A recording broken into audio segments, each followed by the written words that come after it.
All right, y'all. Welcome back to Franchise Players episode 10. As always, I'm joined by my co-host Darrell. Welcome, everybody. We have a special episode for y'all today. Stay tuned. Yes, sir. Let's jump into it, man. Without further ado, brother. Crazy news this week. Victor Wembanyama training with the Shaolin monks, bro. Something crazy. He's practicing his spiritual journey. I want you to talk to me a little bit about that, brother. Tell me your thoughts. I love it. I love every second of it. So especially when you think about the young players in the league today, just the up and coming players in terms of the reason why they are, in the media, the reason why they're headlining is for the wrong things. However, Victor Wembanyama, the reason why he's headlining is because he's taking his mental game so they can have that mental edge above everybody else. So I do love the fact that while everyone else in the offseason they're out in the club, popping bottles, throwing ones, my guy's training. For sure. They're training with the monks. I love every second of it. I think for him, he's about to just take his game to a whole new level. So especially when it comes to any aspect of sports, if you have a mental edge over your opponent, the battle is already won. So for him, I'm a fan. I just became more of a fan just based on how he is taking his talents and his abilities to a whole new level with this training regimen that he's currently going through. Yeah, no, absolutely. It just goes to show the type of person that Victor Wembanyama is. Like you said, he's just gathering a new way to have that mental edge over his competition. I always knew he was kind of like a different type of guy, like from all the way when we first heard about him reading before every game. Like even that alone, I was like, okay, amidst like preparing for his matchup of that night, preparing for that offensive and defensive dominance that you see on tonight's night, he's reading and he's like trying to lock in mentally. So that just like this honestly didn't surprise me. But as you said, it is something tremendous when a lot of younger players right now in the league are, not all of them, but some of them sometimes they get caught up in the wrong headlines. And this one is just a positive thing, right? He's currently spending 10 days at the Shaolin Temple in Shenzhou, China, where he's focused on closed door martial arts training, deepening his spiritual journey. Yeah, it's an amazing thing, man. So some positive news to start the pod with today. But brother, I want to get right to the meat and potatoes, man. Let's jump into the NBA Finals. So let's go. I think we did episode 1, episode 2 recap. We did game 1 and game 2 last pod. Actually, game 2 is going on as we were recording. I want to talk about game 3 and 4. Yeah. So can you just give a little bit of a recap of both of those games, what your thoughts were, and where you think the rest of the series, or how you think the rest of the series is going to kind of play out? Yeah, so just in regards to the series, this has to be one of the most unpredictable series so far this playoffs. So even earlier yesterday or earlier this morning, I asked you the question: are the Pacers really this freaking good? Because like what I'm seeing right now is I never would have predicted that the Pacers offense would be given this OKC's defense this much trouble. Especially in game 3 back home, Ben Mathurin, he had such an amazing game. Without Ben, they lose that game. So I also saw a stat the other day as well that he was one of the youngest players in NBA history to score 25 plus points in the NBA Finals. So that just goes to show his potential, and also just goes to show how deep that Pacers roster is. And then also Obi Toppin. So he has been extremely consistent with his jumper. So he has surprised me so far this playoffs, just in terms of how consistent he has been, just in terms of knocking that outside jumper. Yeah. So he's definitely easing some pressure, easing some stress off of Siakam as well as Halliburton, just in terms of his ability to knock down that outside jumper, right? And also to that point as well, he's a lob threat. The fact that it's kind of hard to find a player who is capable of being a lob threat and also a knockdown jumper. So the fact that Obi Toppin has become that threat offensively for the Indiana Pacers, that is such an underrated aspect of the Indiana offense, of that Indiana Pacers offense. All right, and then to that point as well, you have Miles Turner. Oh man, this guy is just taking the ball off the dribble, taking home run off the dribble, step back jumper in the midi game. Like, his offensive game is one of the most underrated offensive game for bigs I've seen in quite some time. You know, just because of his ability to knock down the open jumper, as well as his mid-range game. That is something of wonders, man. And just in regards to OKC, in Game 3, I believe they were just flat. They just came out flat.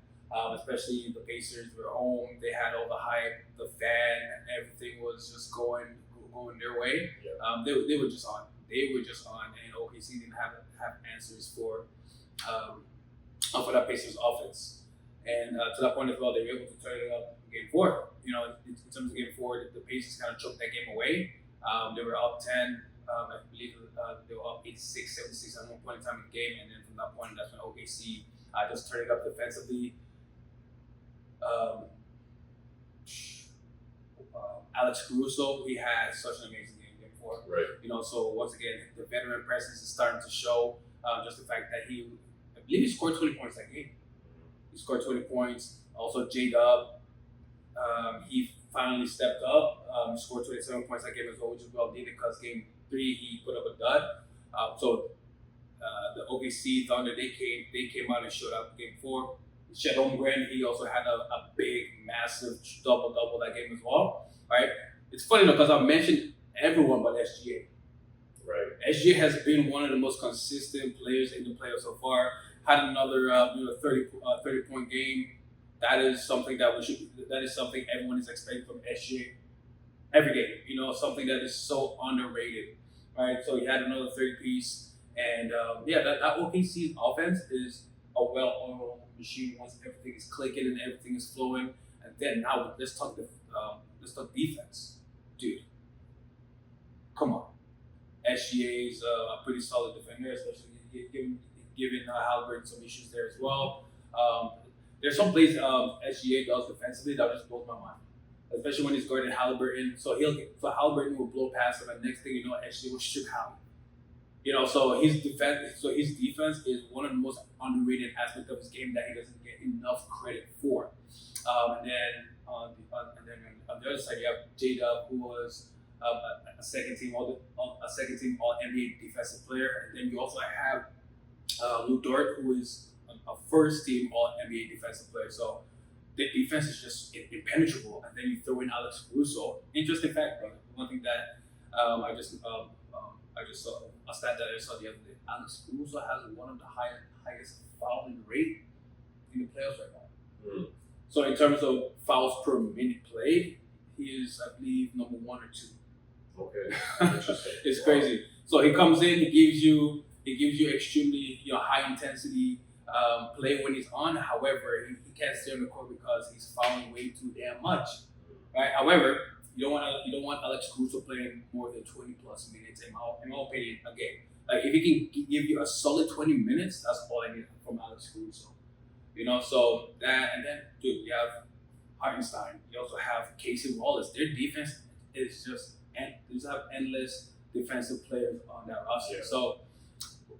So now I also had a question to you there, man. So just in terms of the Pacers offense, this is one of the craziest offensive sets that we've seen in terms of the pace and space, and in OKC's defense, it's one of the best defensive teams that we've also seen.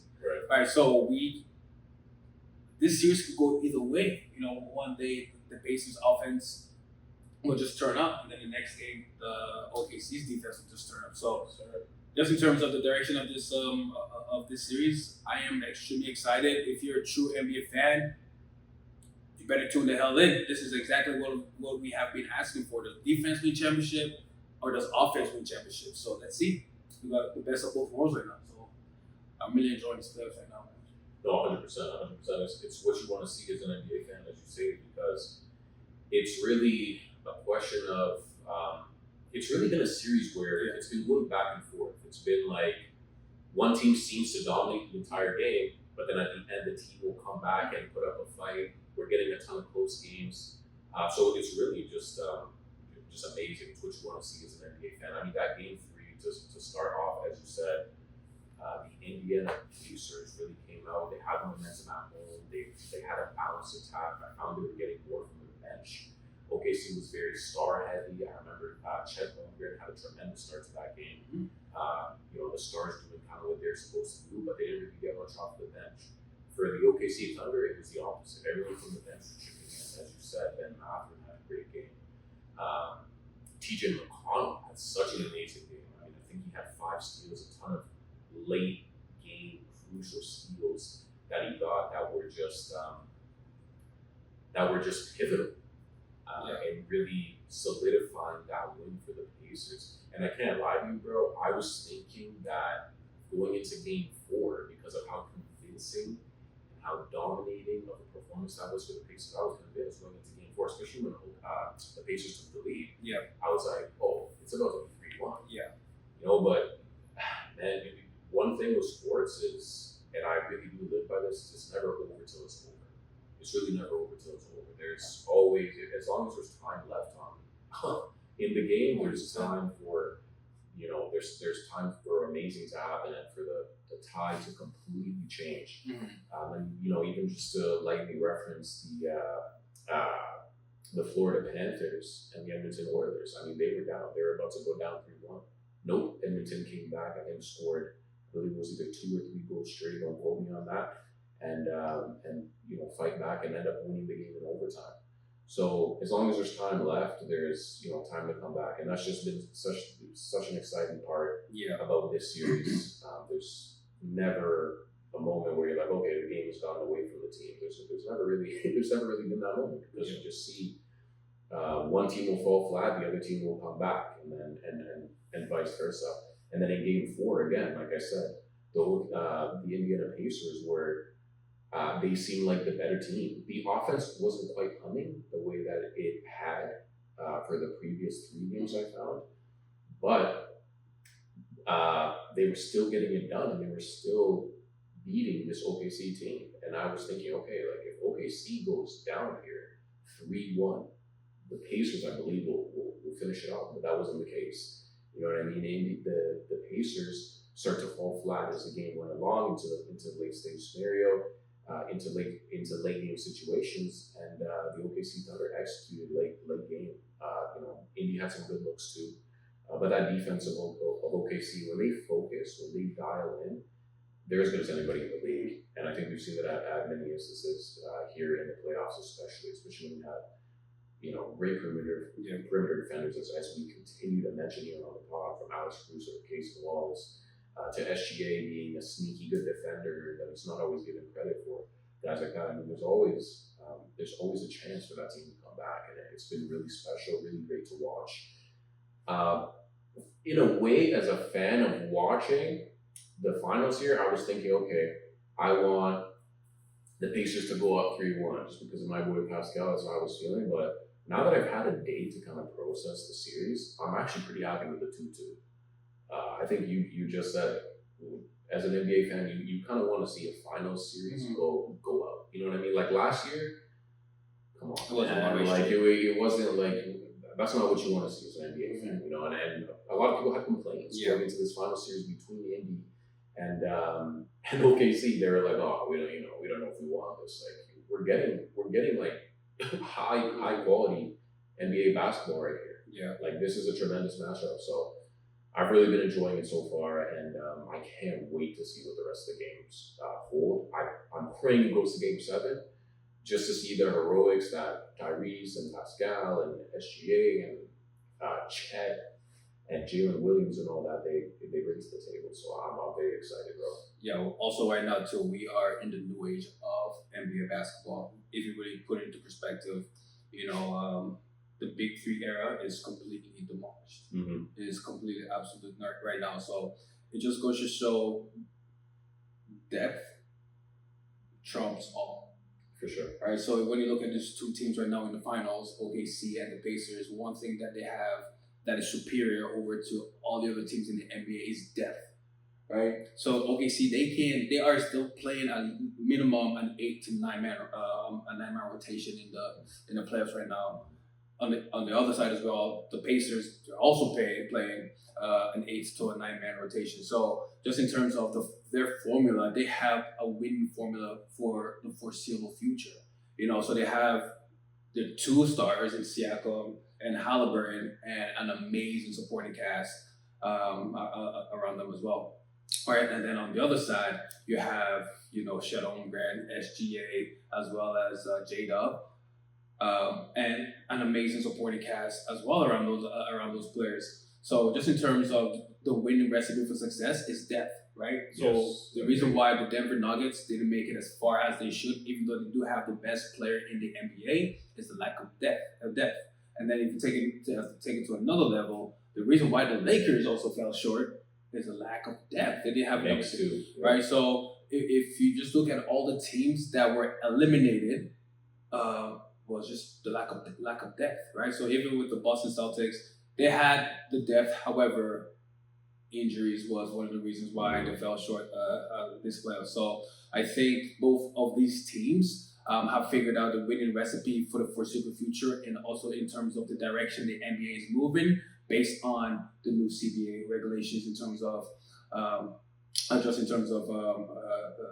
the salary cap and everything like that. Yeah. No, totally agree with that. Let's jump into, the New York Knicks are on a mission. My boy, they're on a mission. They're hunting for the newest head coach. They're really on the hunt, man. They are, and so far they've been denied to even get an interview with the following coaches: Billy Donovan, Chicago Bulls; Jason Kidd with the Mavs; Ime Udoka with the Rockets; Chris Finch with the T-Wolves; and Quinn Snyder with the Atlanta Hawks. I want you to just give me your thoughts on that. New York Knicks constant rejection from other teams. Yeah, just goes to show, hey, before getting rid of Dibs, at least make sure you have all your ducks in a row prior to you getting rid of a guy that brought you guys to the Eastern Conference Finals. Right, so these are the list of coaches that they were interested in, hoping to even have a discussion with. Mm-hmm. So now they've been denied they've been denied access to interview these guys. So what's the direction are they going to take moving forward? Are you going to settle for a coach temporarily that you're going to fire next season at the end of next season when you get opportunity to interview some of these guys? So what is the direction? I believe the termination of Thibs was a bit premature. I think they should at least let him ride into the next season, let him figure it out, and then to that point as well, if the team performance is still the same as it was towards the end of this season, then you can start the process of get an interim coach and then figure it out in the off season. But I just think now this is just extremely chaotic for the for the New York Knicks, right? Especially for the players now. Maybe some of these coaches here, some of the coaches that the players have had requested, like the Jalen Brunsons, the Cats, and everything like that. They're like, hey, Jason Kidd, Ime Udoka, even front office. Those are the coaches that they really wanted. Billy Donovan, amazing coach, even back in his day in Florida. So the fact that they're unable to get some of these coaches now, where do they fall back on? Yeah, that's the problem, right? And like you said, they didn't. It's good to get your ducks in a row before you make a big move like this. But at the end of the day, like we see, in the modern NBA, if you're a championship contender and you don't reach the promised land, you're basically out of there. I'd say like I'm actually have like a 2-year window. Yeah. It's like whichever team makes it far enough. You fell short by just a little bit. Teams aren't patient anymore. I find they're not willing to grow. They're just willing to shuffle until something works. And a lot of the time, that's not how you're supposed to. That's not how you're supposed to operate as a franchise. And again, the OKC Thunder being the best example. I mean, you have Mark Dagnall. You didn't fire him after last year. You didn't fire him the year before. And you didn't make it to the promised land in either year. But you're building something. It's called continuity. It's called developing players. It's called building chemistry and growth and fostering a relationship. And that's what's more important to me when if I were to be trying to build something with a team, whether I was a player in a front office role, wouldn't you feel the same? Like, would you not want to try to build something? It even goes the same with just day-to-day life, say even with relationships. You know what I mean? If something's not working between you and I as friends, what am I going to do? Just drop you and try to, I'm going to try out another friend. That's not how it works. Exactly. Same with, your woman of choice or your man of choice, whatever it is. Like, you're not going to just, there's a little adversity, let me just drop this person and try to, you know what I mean? So it's just, to me, it's counteractive. And I think these front offices get a little bit ahead of themselves and they think that they're doing the smart thing by firing. Like, Tibbs is a proven winning coach. Like, the problem wasn't Tibbs. The problem is you have no depth. You have no depth. You have 5 or 6 guys to play on a nightly basis. And that's part of the reason why you're running them into the ground. Mind you, Tibbs is known, to run his players into the ground, but he definitely wouldn't have done that if he had a serviceable 7th, 8th, 9th guy. Like you see with the Pacers, like you see with the OKC Thunder. These guys roll out 11 guys every night. Even if you have a guy come in for 4 to 6 minutes that can give impactful minutes, it matters so much. Like, you see guys come in and just do a little, just give a guy a little bit of a break, hit a big shot, make a game-changer defensive play. That's what the NBA needs. The NBA needs to be shaken up a little bit. It's just like, I just can't stand to see it. After 1 year, 2 years, you're having better successes year to year. Maybe you'll make the semis 1 year, maybe you'll make the East Finals or the West Finals the next year. But then you're like, that's not enough. I want to restart. Come on, bro. Mm-hmm. What are we doing here? Like, are we trying to build, or are we just trying to shuffle guys and play the lottery card and be like, this combination of this coach and adding 1 or 2 more players here is going to work? Like, I don't know. I'm not really buying into that. I think try to get some players that make sense for your team, but don't shuffle the coaches often. If a change needs to be made, and the players have come out, the front office has come out, and they're not getting along, understood. But if you're just changing a coach for the sake of changing a coach, I don't believe in that. Yeah, I don't believe in that. And this is just funny to me that everyone's telling them no. Everyone's telling the Knicks F no. Shams came out and said that NBA teams are telling the Knicks F no over head coach interview requests. That's just funny to me. Yeah, for sure. And also, just in regards to Tibbs, man, do you believe it's just, when all shit breaks loose, you fall back to comfortability?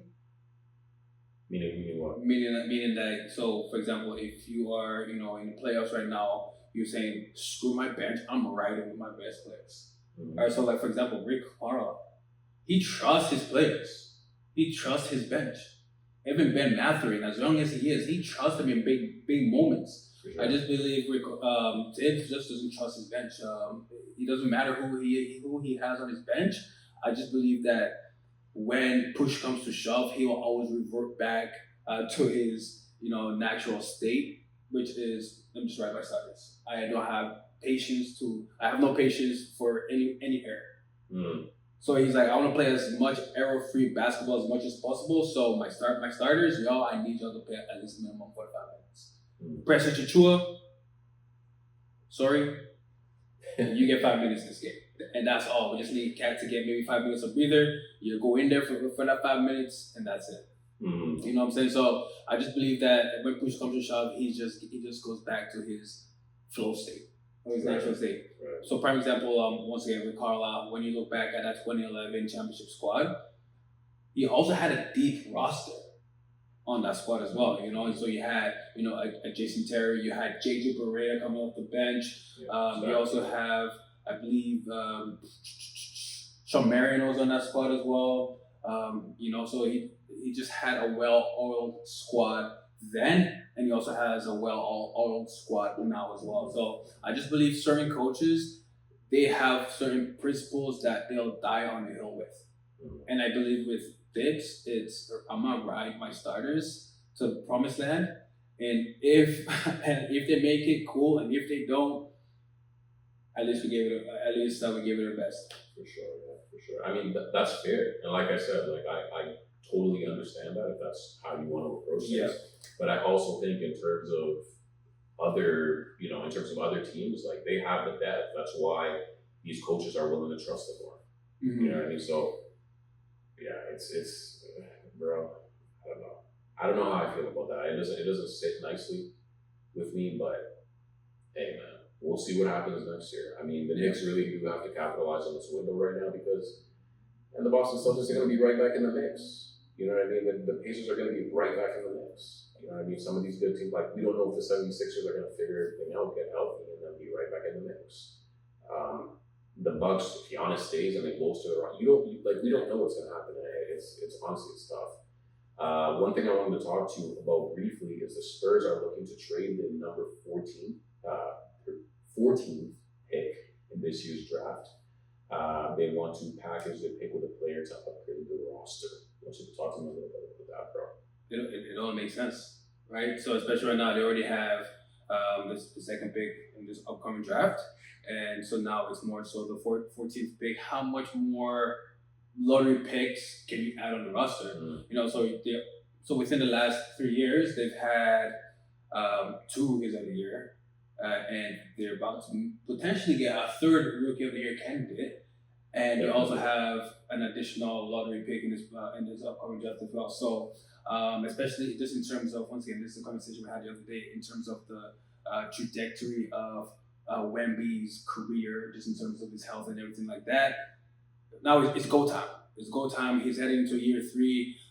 They have enough assets. They have enough young assets that are within the same age as Wemby. Now we just need to just get additional, veterans in and just get Wemby to the promised land. Mm-hmm. Right, so prime example, I think Kevin Durant. I think that could be the perfect package there to get a Kevin Durant into a Spurs unit. Mm. You know what I mean? So you add in a 14, pick number 14. You can also add in, draft, you can add a Jeremy Sohan on that pick as well. You can also throw in a vessel. You know what I'm saying? So I think it's perfect. They don't really need that trade. They already have enough assets, young assets. So if they do trade this, they still have their 2026 pick, and so on and so forth. They have a whole lot of assets. And they also have a second rounder as well. They have the 38th pick in this year's draft too, so they have 3. So they're looking good. So I think this will be the perfect move for them, just in terms of acquiring a talent like Kevin Durant. Right. So, and they don't have to give up too much, and they still keep their second overall pick, which could potentially be. That should be a superstar. It could either be like that's Taylor Harper or an Ace Bailey. So that's wild to pair one of those guys with the young core, Stephon Castle and Wemby and De'Aaron Fox. It's crazy. No, it's a perfect move. Mm-hmm. Like Spurs are always making smart moves, man. They rarely make moves where I'm scratching my head. Maybe sometimes they'll make moves where I'm going, you could have done better, could have done worse, but you know what I mean. This would be great because they're trying to maximize that Wemby window. Yeah, they have a ton of young players, and hey, if you can just add a couple pieces here, again, let's follow the OKC formula, bro. Let's just keep our young guys, grow with them, and add a piece here, a piece there. It's great, bro. I really like that. The 14th pick can be very attractive in this draft, especially because of how many great players are supposed to come from this draft. Like this is supposed to be one of the best drafts ever. Exactly. So it's amazing. Just some more minor news I want to jump in to with you. PJ Tucker shuts down rumors on the latest IG post.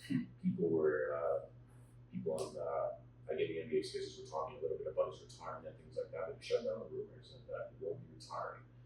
Do you think PJ Tucker is still a serviceable player in today's NBA, which the 2025-26 NBA season will be talking about? He is still serviceable just in terms of league fits. Come on, man, league fits.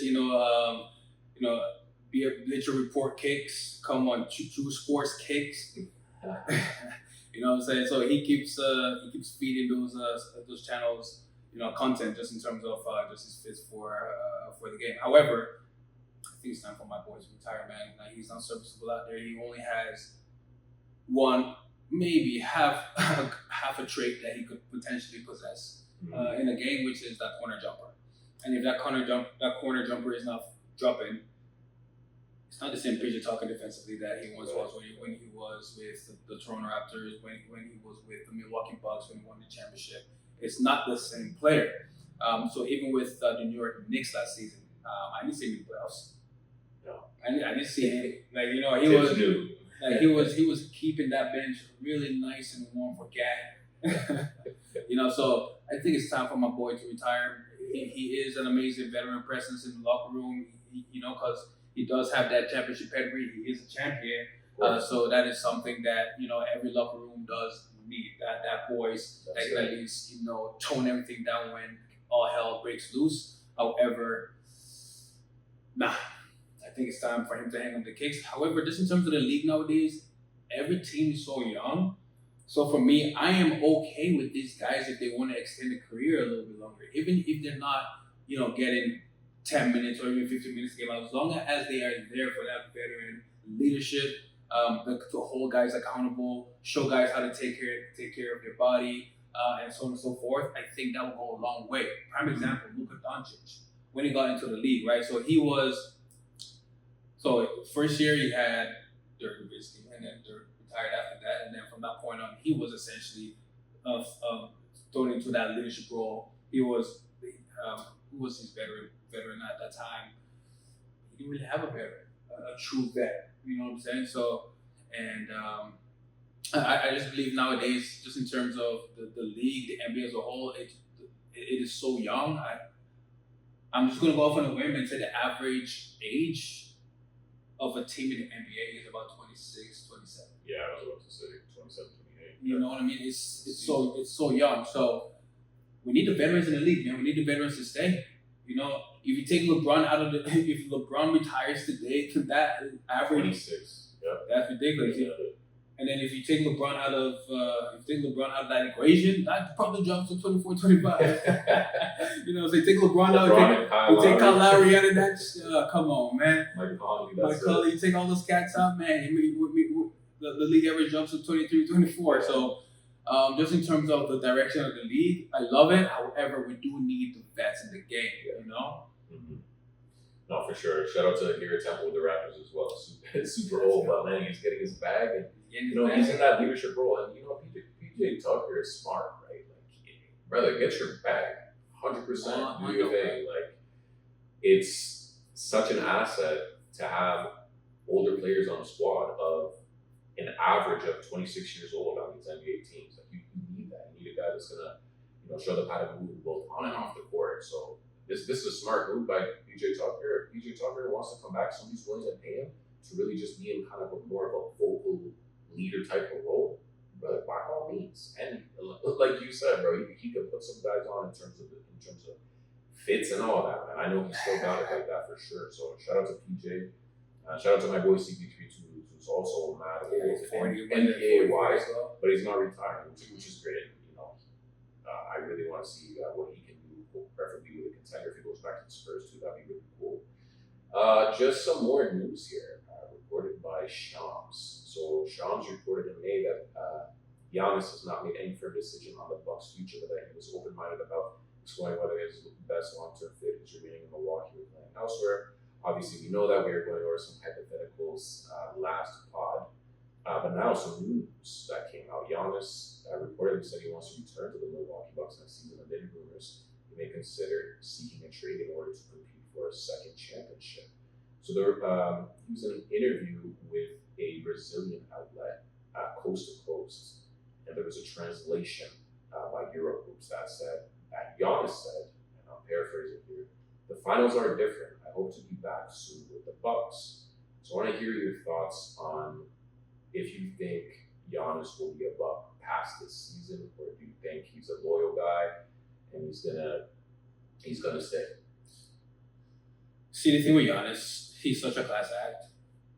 He's not one of those players that will go onto the media and just state, "Oh, by the way, I want to play for Toronto. I want to play for San Antonio. I want to play for Houston or whatsoever like that." He's just such a class act that he'll always say the right things, and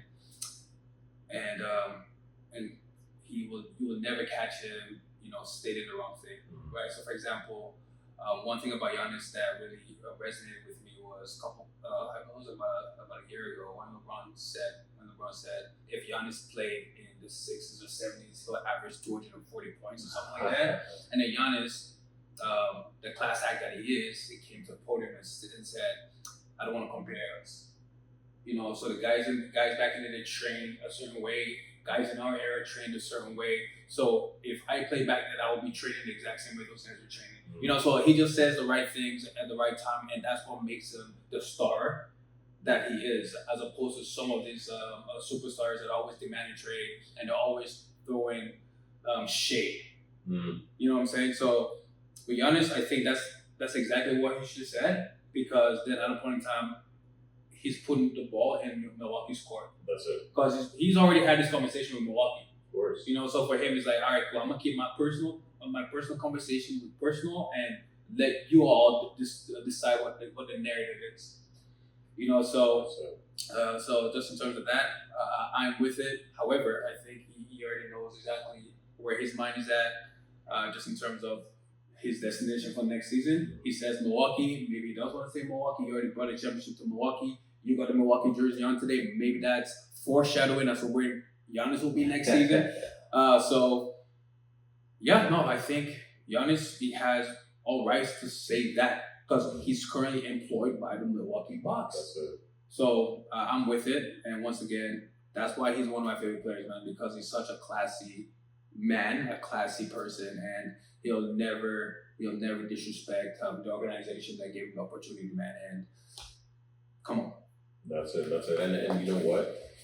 As like a final, as a final sort of statement indirectly to the world about the Milwaukee Bucks, he's saying that, he essentially enjoyed his time with the franchise, right? And he's just being so classy and leaving it in the hands of the Milwaukee Bucks to say that, you know what?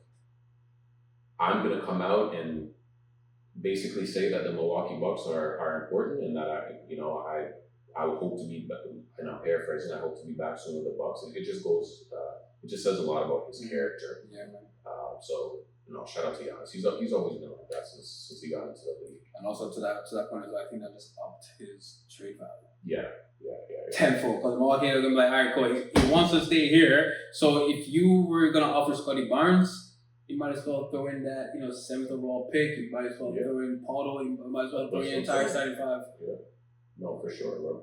Most definitely. The next thing I want to jump into here, brother, is the Pelicans are targeting Ace Bailey. So the New Orleans is aggressively looking to move up in the NBA draft, my guy. So I want you to talk to me a little bit about that, bro. That is very interesting. Right? Because currently, I believe they're number 7th, right? They do have the number 7th pick. So they're trying to move up to number 2, so number 3 for Ace Bailey. So essentially in trade talks with the Sixers for that 3rd overall pick. So it's a trade swap. Yeah, I don't see the Sixers. I do not see the Sixers budget on that. So I guess we would have to do the Sixers or the Spurs. The Sixers or the Spurs, and I don't believe the Spurs. However, like I didn't mention, I believe it was episode 7, how Wemby and Malach duo, that would be terrifying. Wemby at the 4, Malach at the 5, and then you have, oh my goodness, come on, you have 2 monsters on the front court, and then you have a Fox, you have a Castle, a Sohan, who's a pretty serviceable defender as well. Come on, man, that'd be beautiful. However, I do not see the Spurs or the Sixers accepting that offer. You never know, man. You know what? The Sixers always are ready to surprise us, bro. They're always making some crazy moves. They're shuffling trading up to get Markelle Fultz. You know what I mean? Over Jason Tatum? Yeah. Y'all crazy. Hindsight is 2020. Markelle was looking nice, but nah, I feel you. Yeah, you know what? It could work. And the thing is the Pels have some assets, to be able to move up, because they do have, to me, one of the strongest young cores in the NBA. It's just that it's never really worked out in terms of fit, in terms of it translating to any real on-court success. So, they do have the assets to do so. And I could see a team maybe like the 76ers in a win-now mode that'd be willing to take on some assets as opposed to a younger star. You never know, right? Because they're always, hey, man. All right, so I have a question for you there. Mm-hmm. If you are either the San Antonio Spurs GM and or the Sixers GM front office, would you accept a trade offer including Zion Williamson and the 7th pick for either the second or the third. Zion Williamson plus the 7th? Yeah. For the second or the third? Ooh. You know what? I do like Zion, and I do like the 7th pick because in a stacked draft, you could really end up with a very, very good player. Although, if you're asking me personally, which you are, I don't want Zion on my team. Just because of the things that I've heard. And more so the inavailability. Like he's 25 or 26 and we hardly see him.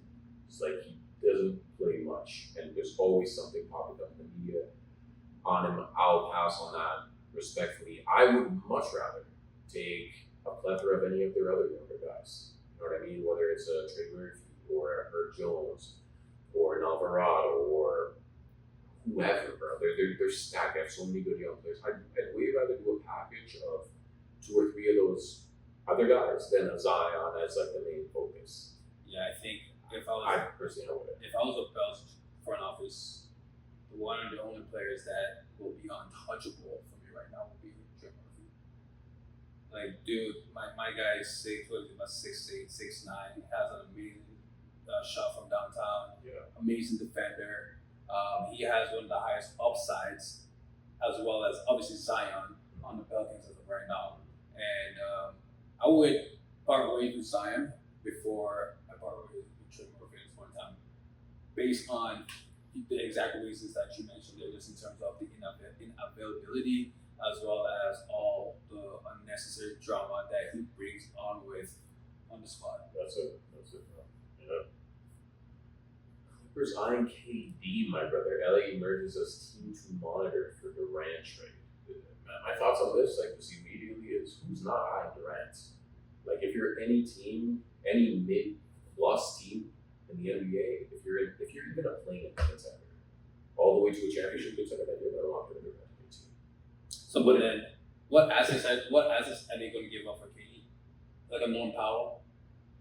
You can't give up on Norm Powell because then you're killing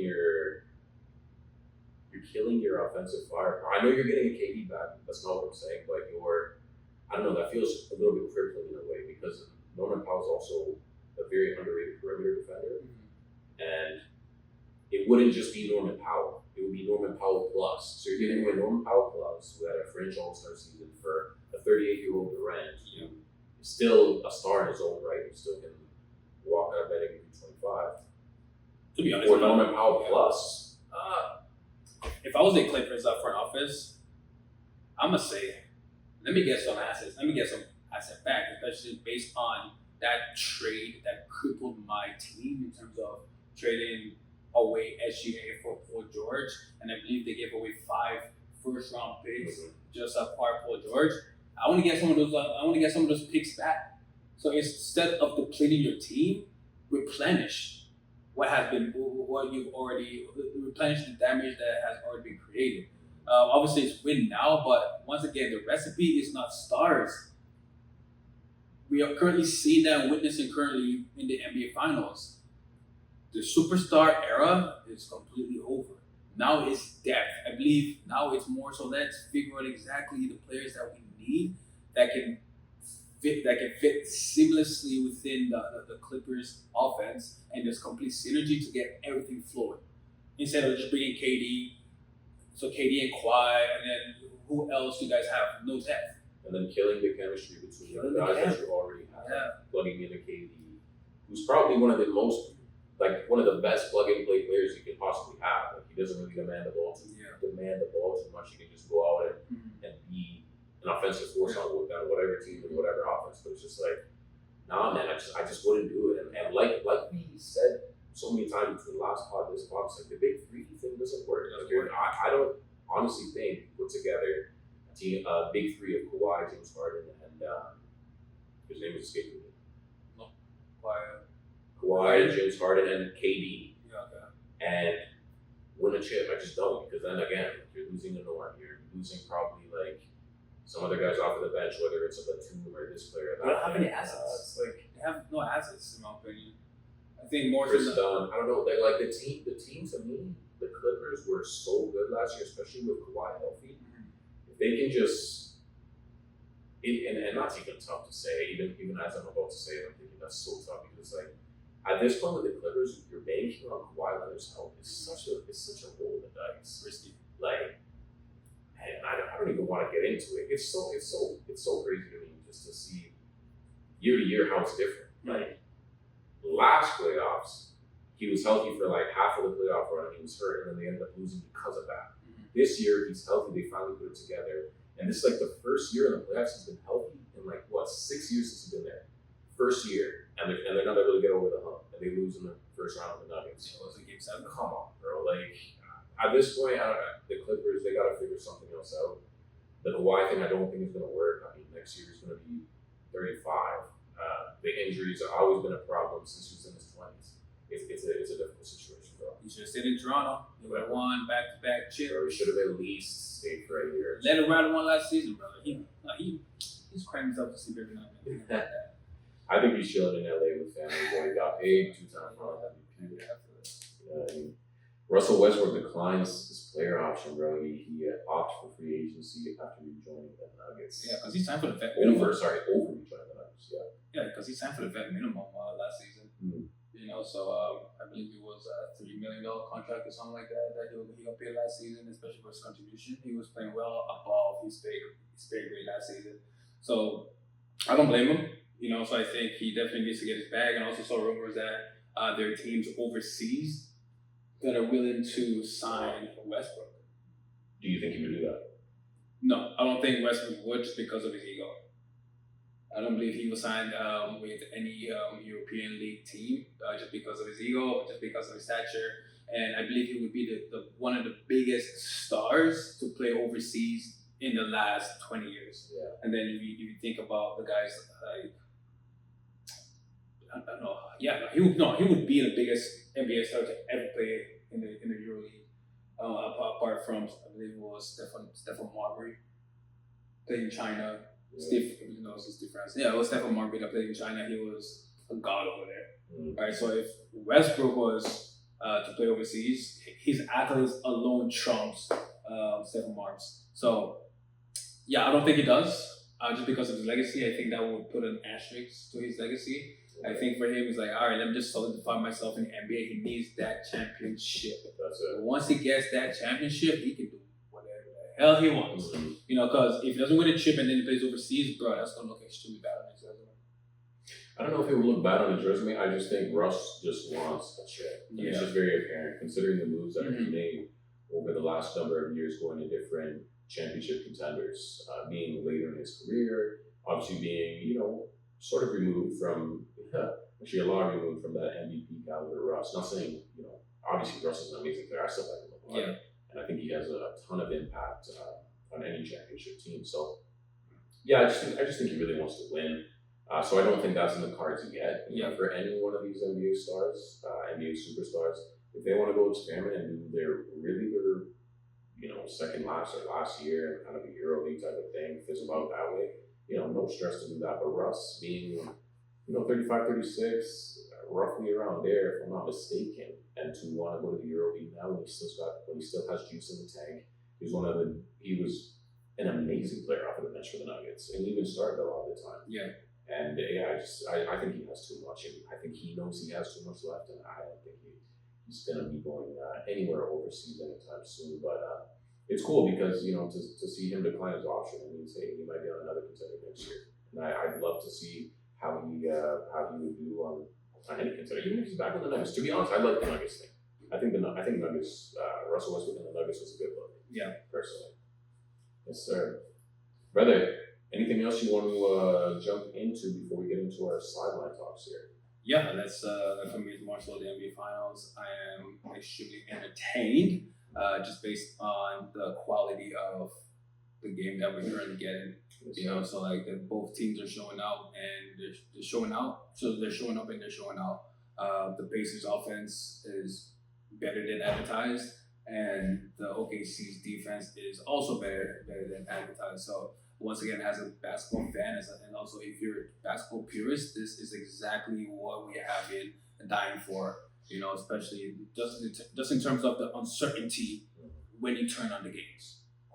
You have no idea what's going to happen, if Halliburton is going to score 100 points or if SGA is going to score 100 points. All right, so it's just uncertainty, and I just love every second of the NBA playoffs from the start to finish, and it's extremely sad because, dude, there's only about a week and a half remaining of NBA basketball, so let's enjoy every second of it. That's absolutely it. We need to just enjoy these last few games, man. Let's hope it goes as long as it can. Game 7 we're hoping for, and let's just, I think we're both in agreement that these playoffs have just been leaps and bounds better than the last playoffs. I can't even stress that enough. And this is what we've been waiting for, bro. All right, brother. So let's jump into sideline talks, brother. So today I prepared something for you, my boy. Ranking NBA nicknames. So I want you to give these nicknames a rating of 1 to 10, and then at the end we're going to arrange all of these nicknames and rank them. So let's jump straight into it. No time to waste. All right, my boy, ranking NBA nicknames. So we got KD, the Slim Reaper. Slim Reaper. Mm-hmm. Ooh, that's mean. Yeah, I have that at least top 5. Wait till you see the other ones, bro. There's some deadly ones in here. Slim Reaper, dude. It's just... this one is clean. It's so mean. Especially when you think about KD, his game, and how smooth he is. Slim Reaper is just, come on, man. Oh, Easy Money. Easy Money sniper. Easy Money is crazy. I like it because it's like slim, like he's slim. He has that slim, 6'11", 7-foot frame, and it's like Grim Reaper. He's a nightmare on the court for any matchup. So I think this is just so clean. But what would you give it out of 10? Out of 10, I'll give it a grade of 7, 8. 7, 8. I'll give it a 7.5.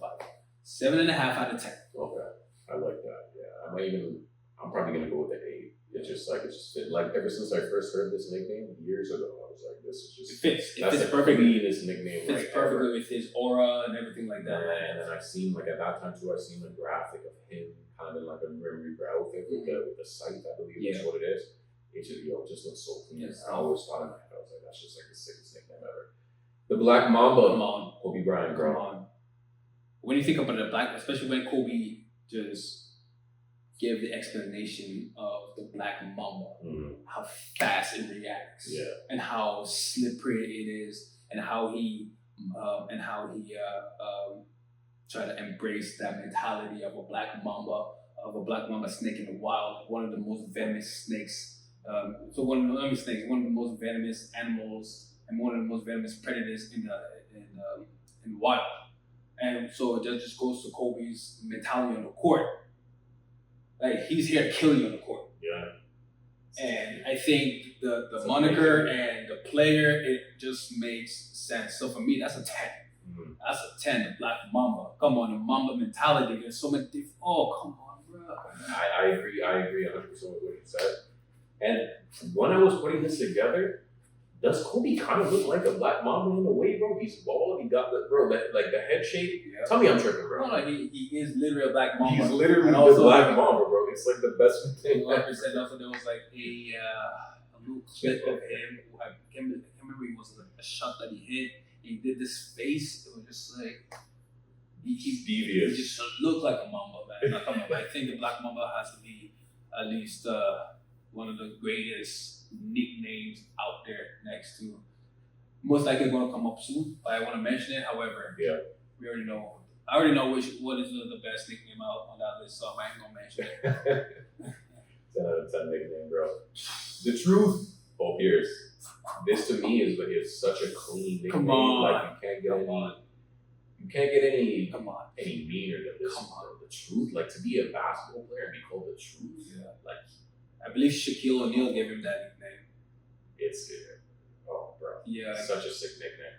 Like, as a Raptors fan, I've always hated Paul Pierce. I'm sure you can agree because he haunted us for years on many different franchises. But you always have to respect his game because he really is the truth. 100%. When you think their team is down and out, Paul Pierce will hit clutch shot after clutch shot. This is an amazing nickname. Exactly. So for me, whenever I hear the name The Truth or the nickname The Truth, I think about to your point about all the clutch shots that he's hit, and then one of the most iconic quotes of all time when he hit the game-winning shot against the Atlanta Hawks and then the playoffs. I believe it was like in 2014, 2015. Yeah. And then he was with the Wiz. With the Wiz. And then the silent reporter asked him like, "Hey, did you call bang?" And my guy said, "No, they called game." Dude, I'm just like, yeah, that's crazy. That's crazy. Especially in the moment to think of that quote there in the fly. I think that's till this day one of the Flyers sideline quotes I've heard in quite some time. Way better than Jason Tatum's. We did it. Nah, man. I think the truth is definitely fits. I definitely give it a 9, man. Definitely, it's not Black Mamba-ish, but it's still. It's clean. It's up there. 7 or 8 for me. I'll give it an 8, man. This one is too nice. Yeah, it's too nice. White chocolate, Jason Williams. Die. Okay.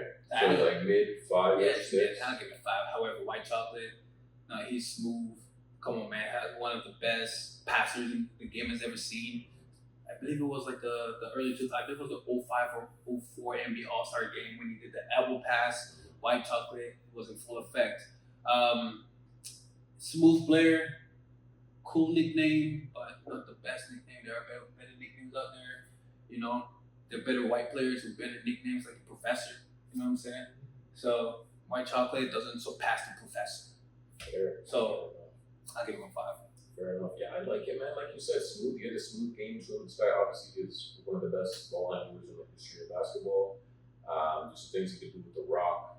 He's a white boy, so white chocolate.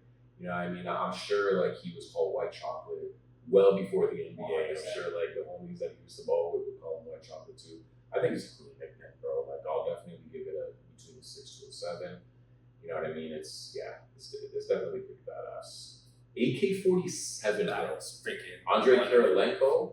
That is one of the toughest nicknames I've ever heard. Not just in sports, ever. No, it's sick. So let me ask you something. I don't know the backstory. So when he was choosing his jersey number 47, did he actively notice that it was going to be AK-47, or was that 47 was his number, and then he was like, "Okay, I'm Andre Kirilenko," and then people were like, "Oh, AK-47." I think over time, especially playing ball, you know what I'm saying. I think from time he saw his obviously his initials, and he was like, "No, especially if I'm making it if I'm in the league, come on, 47, AK-47." So he knew. I think so. I don't think that was by accident. Right. I think that was intentional. This guy. I think that was 100%. That was 100% intentional. Prime example: Dalton Connect 4. He also wearing the number 4, Connect 4. So I think it's all intentional, man. Yeah. Because you also have to think like people around his circle, like, dude, you used to wear number 47, AK-47. That would be your nickname, so on and so forth. I can use that, man. Bro, no, this one is clean. What are you giving that? I'll give that a solid 10 too, man. It's almost undeniable. Yeah, like it's too perfect. Yeah. Andre Kirilenko 47, AK-47, bro, like a gun shot, like a gun, oh, bro. And then also to that point as well, he was a menace defensively. Yeah, and he was nice. Menace defensively. I think he's honestly one of the most underrated players of 2000s. Yeah, 1%. He doesn't get mentioned when it comes to the greatest players of that decade. Mm-hmm. Yeah, so I'll give it a 9. Though. Yeah, but when you think about that, Utah Jazz squad, you had him, Mehmet Okur, you had Darren Williams, you had Paul Millsap. That was a squad. That was a squad, man. That's why I used to give Kobe problems back in the day. Nah, bro, this is a crazy nickname, brother. Dr. J, Julius Irving, the Doctor. The Doctor is in the building. Mm-hmm. Yeah, I like it, man. I do like the Doc. Especially just coming in, just dunking on mans, sending them to the hospital. The Doc's in the building. No, I think that's a pretty solid nickname. However, I wasn't born in that era. I wasn't watching ball in that era, so I didn't get a chance to truly witness it. However, back in the day, those players used to have the coldest nicknames. You know what I'm saying? So the Doc, yeah, I'll definitely give it a 7, 9. So it's 7, 8. Yeah. Another 10. Yeah, about a 10. You're feeling 7 or 8. Yeah, no, definitely feel you. Yeah, for me, brother, I'm feeling. I'll say probably like I'll probably say like a It's a clean 7. I feel like back in the day, it definitely would have been, something that would be looked at as more, cooler. Yeah. I do think it is very badass because it transcends time. Like now, like it's a very cool nickname, but before I imagine it like the Doctor would have been so much of like a cooler thing to be called, and to be called anything like that, like a master of your profession, like the Doctor, the Professor. I think that's just such a cool thing. But like you said, we weren't born during that era, so we don't know. You know what I mean? What we can only see him off of highlights. We don't know truly how his nickname embodied him as a player. Like I can't fully put that into my own personal experience. So yeah, but I'm feeling I might even go 7.5 here, but I do really like it, and I'm not trying to downplay it at all. But we got to give some other guys some lower ratings here. So brother, we got David Robinson, the Admiral. Admiral. Yes, sir. That is tough. That is tough. However, once again, it's like it doesn't really resonate with me just because like I wasn't really around that era. It's like for example, the Truth. I was there to witness the Truth. I was there to witness the Black Mamba. I was there to witness White Chocolate, the Admiral. Maybe if I was there to truly admire his game, I don't get it twisted. He's an all-time great. So you weren't there to admire the Admiral. I wasn't there to truly admire the Admiral, but I'll give him. That's the name itself. I'll give it a 7. Mm-hmm. Yeah. No, it's cool. It's cool. I think you basically summed it up. I think come on, man. It's pretty cool. Yeah, if you think about it, I'll give it an 8. Honestly, I picked a lot of good ones for this, so I'll give it an 8. Jerry West, the logo. That is goated too. That's goated, bro. That has to be like a 12 out of 10. That is goated. This one is just too clean. Dude, the fact that he's the logo, they call him Jerry West the logo. Just being called the logo. Bro, I think it's 6. So what are you giving that out of 10? I'm giving that a 10. Yeah. I'm giving it, bro. Just the fact that you're called the logo. No, come on, that silhouette. Come on, man. Yeah, legendary. The Answer, Allen Iverson. Talk to me, my boy. How you feeling about this one? The Answer. You have a question? You got the answer. Mm-hmm. I think that's one of the best. Well, I believe that's one of the best nicknames that I've grown up to just love. Especially just in terms of the series of his kicks. Because of just a series, you had the question and then you had the answer. Oh man, just the way that Adidas was able to just play with his name, and also to that point as well, the fact that he was one of the smallest guards to be as dominant as he was. He was the answer. Mm-hmm. He was that player that was able to get that dub against the 1999 Lakers. What year was that? 2001. It was 2001 Lakers. He was only one. He was able to get that dub. Mm-hmm. So that's fitting, man. I'll definitely give that a 9, man. Yeah, I love that. I love my favorite nicknames. It's up there. It's like the answer to your offensive woes. You know what I mean? That's what I think. It's like he was such a dynamic scorer, this guy at the time, and it was just amazing to watch Allen Iverson. So the Answer has got to be one of the best nicknames I can think of. So, man, I feel like we keep giving every nickname like an 8, 9, or 10. Honestly, I'll say 8.5, 9. Like this one is just incredible. So what I want to do here is I just want to rank them. So I want us to just go over these nicknames, and then we gotta go 10 through 1. So what do you think is the worst one on here? Which is saying something because I think they're all really great. For me, I would say White Chocolate. Okay. I'll put White Chocolate. I was feeling Dr. J, but I think you're right. White Chocolate's gotta be the worst, which is crazy to say because that's a clean ass nickname. And then I might have to go Dr. The Admiral? Yeah, the Admiral and then Dr. J for me. The Admiral, Dr. J, 7. What's the Reaper? You think that Answer is better than Slim Reaper? Might be. Yeah. Okay, that hurts to put that there. I think I put the Slim Reaper twice. Let me delete that.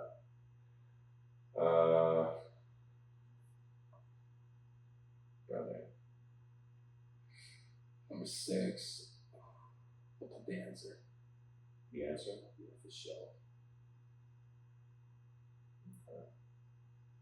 And then the Truth at number 5.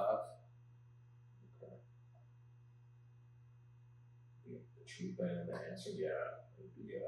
And the AK-47 at 3. Oof.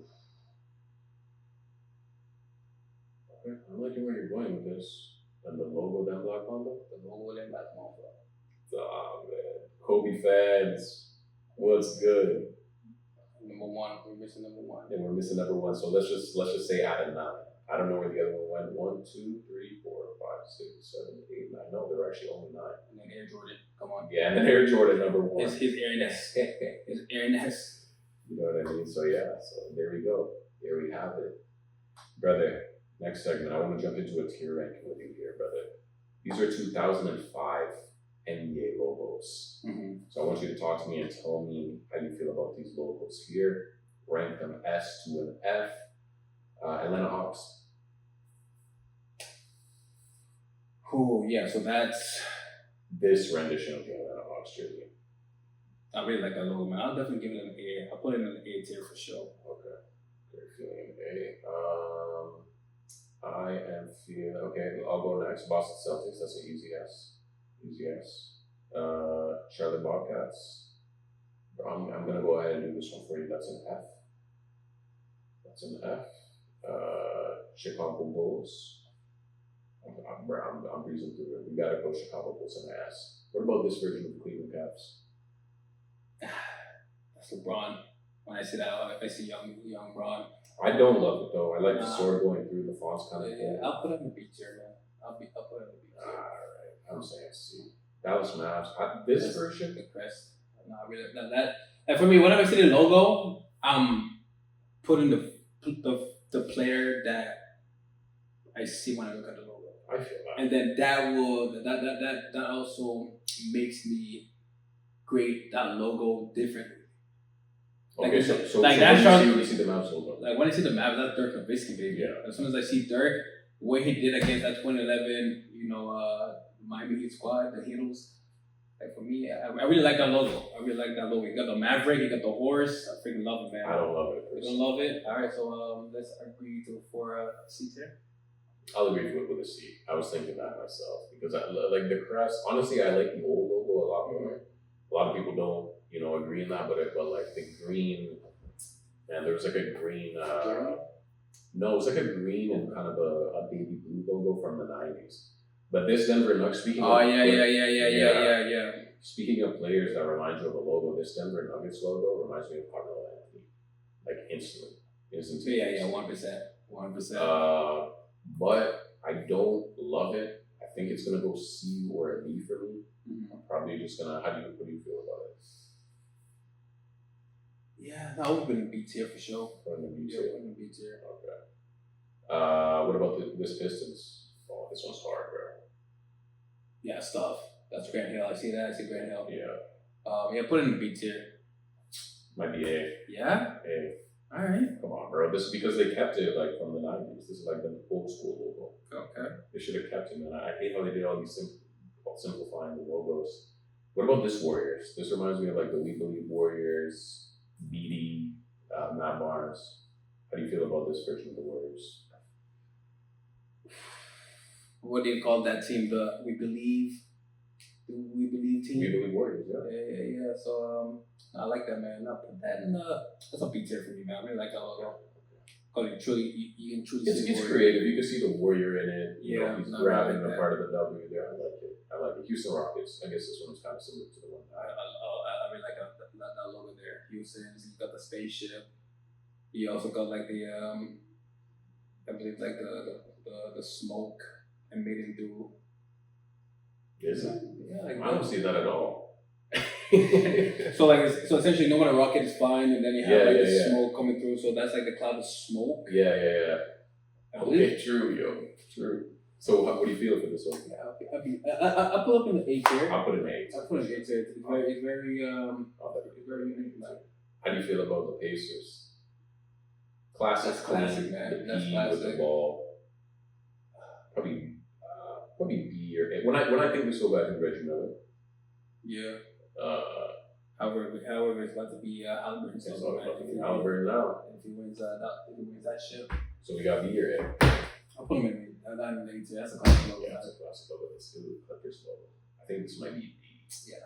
I don't think it's as awful as this Bobcats, but it's not great. LA Lakers. That's the way. Without question. Grizzlies. They fumbled They this fumbled one. that one for sure, man. What do you think, F? I'll put it in the D tier. It's not the best. That's not in the D tier, man. That's way too basic. Way too basic. It's too basic. The font wasn't great. But when I look at this logo, I think like Mike Conley, I think Zebo, I think even like very early Pau Gasol or even Marc Gasol kind of thing. But still, I just don't like it. I mean, the beard doesn't look great. Miami, this one's voted. It's got to be A or S. Yeah. That's classic. That's a classic logo, man. I put that on my S, bro. Yeah. That's a classic logo. Yeah. This version of the Milwaukee Bucks, so like the purple and the green. The Michael Red. Yeah, the Michael Red version. I'm not a fan of the Milwaukee Bucks logo.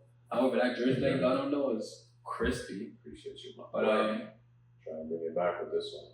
Put in the C tier, man. Yeah, it's C. I could even see a B minus, just because I do think the green and purple is a very nice combination. But just the beard, the buck. But they do need to bring that color scheme back. They do need to bring that color scheme back. That is dope. The T-Wolves. This version of the T-Wolves. Yeah, I really like that logo, man. You do? Yeah. I'm kind of torn on it. Yeah. I might be tripping. Yeah. Come on, we got the Wolves in the wilderness, in the bushes there, man. Come on, man. Go Kevin Garnett coming out the When I bushes. think of KG and this logo, then now all of a sudden I think about it much better. But just as a logo in and of itself, I don't know how much I really like it. For me personally, I would put it somewhere like B or C, probably more so C. Yeah, definitely. I think either an A or a B. So we can be in the middle, put in B. We'll meet at a B. Perfect. A New Orleans Hornets. That's a C for you, man. It's better than the Charlotte Hornets I've ever been. Yeah. C? Yeah, I put in C. New York come on, man. That's S tier all day. It has to be. The Nets. These New Jersey Nets. I think VC, I think Richard Jefferson, I think even JK. Yeah, for sure. Yeah, that's a B tier for sure. B tier? Okay. In my opinion. I like a C. Yeah. Orlando Magic. This one's clean, but I'm gonna have to take it in I'm gonna go C here. I don't even know. I think it's too immature for me. Yeah, it looks a bit cartoonish is a bad word, but it looks a little, I don't know. See? Collegiate. Yeah. I think it's for the college team. That 76ers logo, come on, man. Yeah, this is a great logo. Come on, man. This is AI all day. Phoenix Suns. This is a clean C or D. I would say B. It's not the worst. Yeah. It's better than everything else that's in the city right now. It's clean though. I like it. It has its own dynamic with the sun kind of coming. Yeah, I like that. Trailblazers is old. That's alright. I say C. C. I was gonna go D. The Kings. It's kind of unique though in its own way. Mm-hmm. You know what I mean? Kings. I don't like this one. Nice. It could be better. I think it could be better for sure. D. I'm with you, man. I'm with D. Yeah. Spurs. This one's amazing. That's a classic, A bro. or S. I think Tim Duncan when I see this, bro. I think TP. I think man. S. They do have one of the best jerseys, bro. Oh yeah, I'll give them that. Black, white, and gray. The Supersonics. Ooh. That's an A or B tier, man. Yeah. Agreed. Color schemes on point. S with the ball inside. Creative. I like that. Sean Kemp. What are we settling at? Put it in A tier. A tier. Yeah. Raptors. Come on, man. If there was a golden tier, it should be. This one will be above S. The Jazz logo. Yeah, this logo was crazy. A lot better than the one now. The one now is just literally the Jazz. Oh my gosh, this one's got to be because I think Karl Malone, John Stockton days when I see this. A, B, Wizards, all that stuff.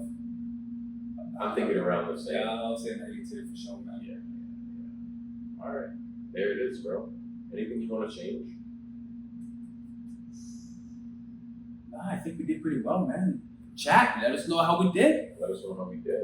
Let me take one last look here. think we did well. I think we should just get that Bobcats logo just out of there, man. It shouldn't be on the This podcast. That thing is hideous. Whoever decided to create that Bobcat logo needs to freaking be arrested. That thing is hideous. So it's really bad. I think that's why that team freaking rebranded to the Charlotte Hornets. Okay, It is really bad. that is terrible. Like, it is really bad. Okay. Terrible logo, terrible team. Yeah.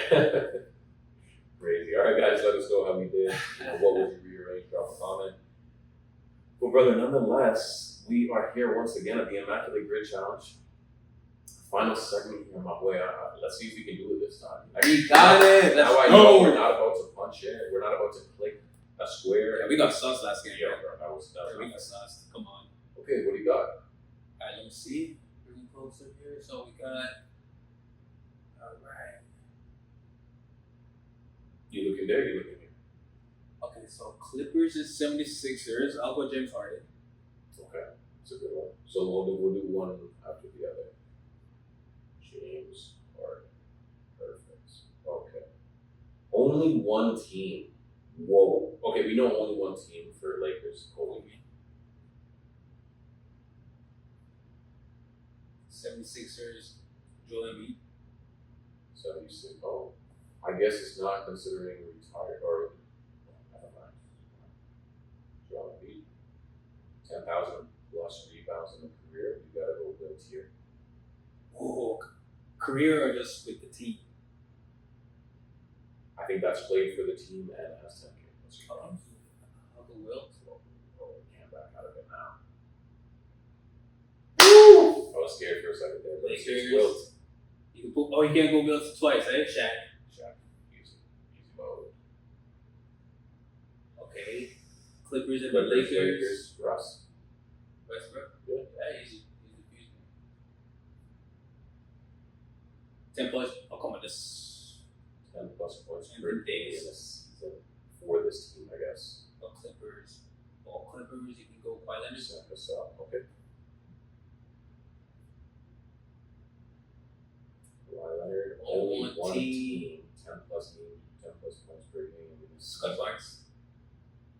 Oh, yeah. I was going to say Drazen Petrovic, but yeah. Scotty Barnes.